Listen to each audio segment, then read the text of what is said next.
Doing what?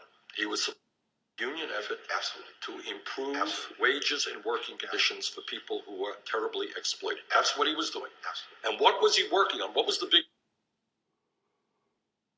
that he was working on in the last months of his life? A poor people's march. Absolutely. Okay? That was not just African Americans. That was whites. That was Hispanics, Native Americans. And that's exactly what I'm getting to. You have been the only candidate that I have seen able to connect people who were once disconnected in this way. And I believe the disconnection is something that is orchestrated. I believe it's something that's encouraged.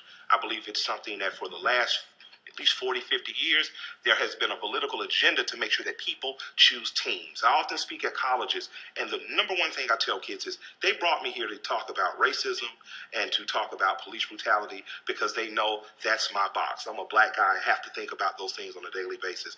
But what I need you to do today, and I tell kids this, is to tell yourself as you come in the door, I'm going to put my team to the side. And I'm going to look at how my team is interconnected with these other teams and how can we as individuals be different, be different, and help each other. Let me tell you a story about that. Gotcha. In the 1950s,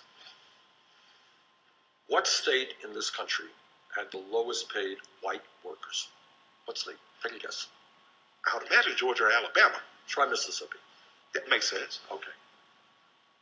What did the whole system tell these white workers who were the lowest paid white workers in the United States of America? In other words, these workers were being exploited.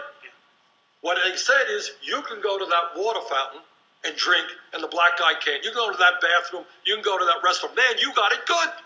Meanwhile, we're paying you nothing. So you divided blacks from whites. In this case, whites from blacks. And this is what they always do. Then they go and they say, see that woman up there? She's an uppity woman. She wants your job, man. You're not going to let that woman take your job. You got to divide from her. And that guy's gay over there, man. You got to hate him. Going to destroy your marriage because he's gay. Got to hate him. Oh, and there's a person speaks with the Spanish, a little bit Spanish. Came from Mexico.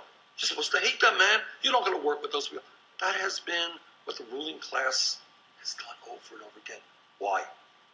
Because they understand when we come together, you fight for decent wages, you fight for education for your kids, you fight to strengthen Social Security. We win, hands down. But if they divide us up, they win. It's amazing, man. The Democratic Socialist guy uses the word "we" so much. Everyone else is saying the "I" or the "your." It's "I."